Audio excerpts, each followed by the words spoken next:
금요일 새벽입니다. 오늘도 새날을 주신 하나님께 예배함으로 복된 하루 시작하도록 하겠습니다. 오늘 하나님께서 주신 은혜 말씀은 빌립보서 1장 1절과 2절 말씀이 되겠습니다. 신약성경 빌립보서 1장 1절과 2절 말씀을 봉독해 드리겠습니다. 그리스도 예수의 종 바울과 디모데는 그리스도 예수 안에서 빌립보에 사는 모든 성도와 또한 감독들과 집사들에게 편지하노니 하나님 우리 아버지와 주 예수 그리스도로부터 은혜와 평강이 너희에게 있을지어다. 아멘. 오늘은 은혜와 평강이란 제목으로 하나님 말씀을 상고하겠습니다. 오늘부터는 새벽마다 빌립보서 말씀을 상고하도록 하겠습니다. 빌립보서는 잘 아시다시피 기쁨의 서신이라는 별칭을 가지고 있습니다. 또한 신학적이기보다는 실천적인 내용을 담고 있죠.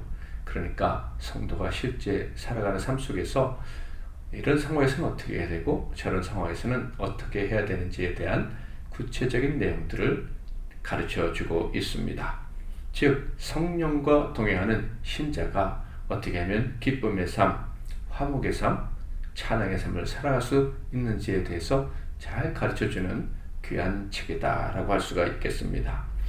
빌립보서는 빌립보에 있는 교인들에게 보내는 편지입니다.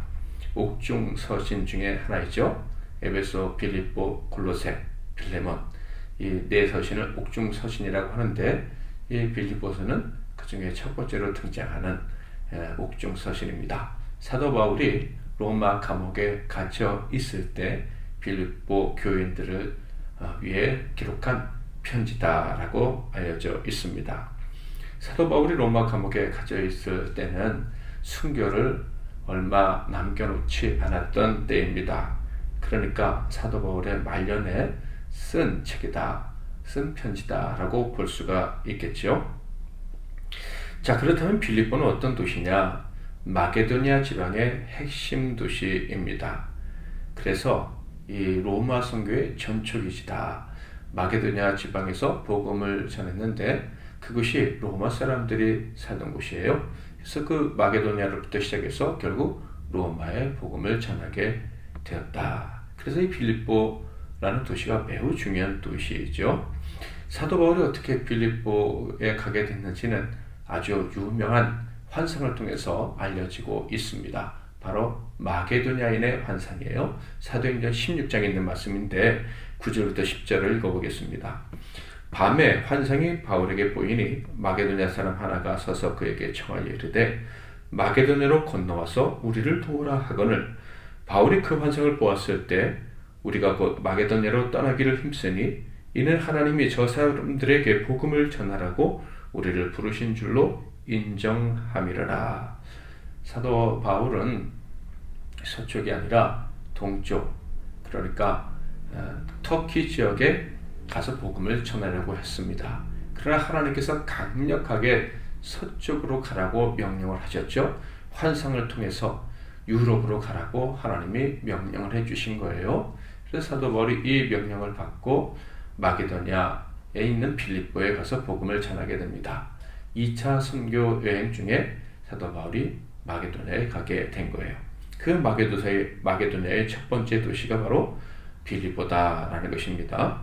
그곳에서 처음 만난 사람은 루디아라는 자주장사 여인이었다. 그 여인이 빌립보 또 더 크게는 마게도냐에서 첫 번째로 회심한 사람으로 알려지고 있습니다. 그곳에는 바울과 그리고 실라와 디모데가 함께 가게 됩니다. 그런데 그곳에서 고난을 크게 당하게 되죠. 귀신 들려 점치는 그 여종이 있었는데 자꾸 사도 바울 일행을 쫓아다니니까 사도 바울이 견디다 못해 그 여종에게 들어가 있는 귀신을 쫓아내서 정상인이 되게 했습니다. 그러자 그 여종으로 인해 돈을 벌던 이 여인의 주인이 신고를 하게 돼서 사도 바울은 결국 옥에 갇히고 심한 매를 맞는 이 고난을 당하게 됩니다. 자, 그런데 그때 어떤 일이 일어났었죠? 바로 빌립보 감옥에서 바울과 실라가 찬양을 하게 됩니다. 그러자 옥문이 열리게 되고 그 옥문이 열리는 놀라운 두려운 기적을 경험한 간수와 그의 가족 일행이 구원받는 그런 놀라운 역사가 일어난 곳이죠. 그것이 바로 빌립보입니다. 자, 말씀드렸다시피 이곳은 마게도냐, 즉 오늘날로 말하면 그리스의 한 북쪽 지방인데 여기가 로마색이 강한 곳이다 라고 그랬어요. 사실상 로마 도시입니다. 그래서 이 로마의 잡신들이 그곳에 다 있었다라는 거예요. 이 귀신 들린 여종의 사건에서 알 수 있듯이 이 빌립보라는 도시는 아주 우상 숭배가 강한 잡신, 악령들이 역사하는 그런 도시였어요. 로마의 색채가 아주 강했던 곳이다 라고도 할 수가 있겠죠. 이곳이 이교적 색채가 강했던, 로마 색채가 강했던 이유가 있습니다.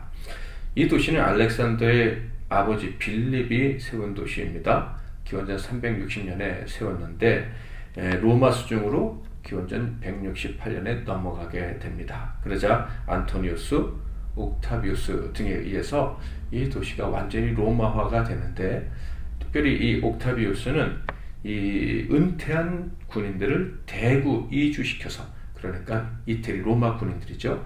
로마 군인들을 대거 이주시켜서 이 빌립보가 완전히 로마의 도시가 되게 했습니다.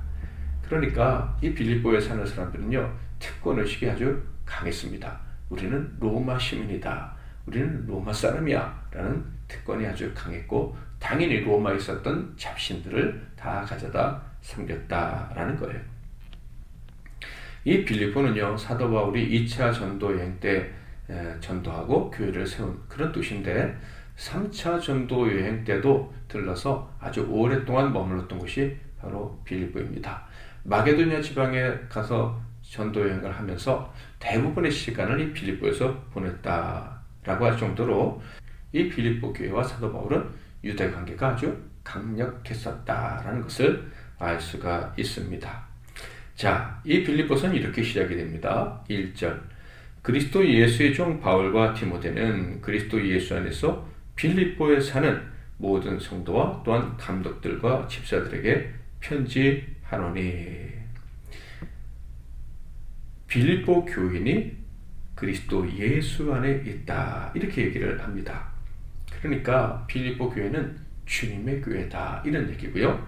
또한 모든 성도가 있을 뿐만 아니라 감독들도 있고 집사들도 있다, 교회 직분자들도 있었다라는 이야기예요. 그러니까 그 교회가 아주 크게 부흥했고 또 형식을 갖춰서 잘 조직되어 통치되고 다스려지는 그런 교회였다라는 것을 알 수가 있습니다. 그러니까 사도 바울의 전도의 결실이 아주 풍성히 맺혔다라는 것을 짐작할 수가 있죠. 자, 그런데 그들에게 사도 바울이 어떻게 편지합니까? 2절에 보면 하나님 우리 아버지와 주 예수 그리스도로부터 은혜와 평강이 너에게 있을지어다, 이렇게 인사를 합니다. 당시 로마 사람들, 마게도냐 지방의 사람들의 인사 형식과는 매우 다른 아주 독특한 사도 바울만의 인사 방식이라고 할 수 있는데요. 이 2절 말씀, 이 인사 말씀은 평범한 것 같지만 아주 중요한 말씀인데요. 그 중에 먼저 있을지어다 라는 말을 주목했으면 좋겠습니다. 있을지어다 라는 말씀은 우리 성경에는 기록되어져 있는데 원래 원문에는 없습니다. 그러니까 원문에는 은혜와 평강이 너희와 함께, 이렇게 끝났다라는 것입니다. 그러니까 이게 무슨 뜻이냐 하면, 있을지어다 라고 하면 없는데 있기를 바란다, 이런 느낌을 갖게 되는데, 은혜와 평강이 너희와 함께, 이렇게 이야기를 했다면 이미 이 빌립보 교인들에게 하나님의 은혜가 임했고 그 은혜로 말미암은 평강이 늘 함께 있다라는 의미가 됩니다. 그러니까 이 편지를 쓴 바울 입장에서나 받는 빌립보 교인들이나 읽는 우리들 역시 있을지어다 라는 말과는 뉘앙스가 다른 거예요. 빌립보 교인들에게는 이미 하나님의 은혜가 임했고 그 은혜로 말미암은 평강이 주어져 있구나 하는 것을 확 느낄 수 있다라는 거예요. 그러니까 사도 바울 입장에서 있을지어다 라는 말을 하지 않고 은혜와 평강이 너희와 함께 이렇게 인사말을 끝냈다는 것은 그들이 늘 하나님의 은혜와 평강과 함께하는 복된 존재들이다 라는 것을 강조했다라는 것을 알 수가 있어요. 자, 그렇다면 은혜와 평강이라고 할 때 은혜는 무엇입니까? 은혜는 다 아시다시피 하나님의 인자하심, 하나님의 사랑으로 말미암은 구원과 그 결과입니다. 그 결과는 어떤 거예요? 어제도 하나님의 구원이 임했고 오늘도 하나님의 구원을 누리고 살 수 있고 내일도 하나님의 은혜로 말미암은 구원이 보장되어 있다라는 거예요. 하나님의 은혜는 한 번 임한 사람에게는 계속 임하는 거예요. 그러니까 이 빌립보 교인들에게는 어제, 오늘 그리고 내일 하나님의 은혜가 함께한다. 그리고 그 결과가 무엇이다? 평강이라는 거예요. 은혜로 말미암은 열매가 평강이라는 것인데 이것은 먼저는 하나님과의 평화겠죠.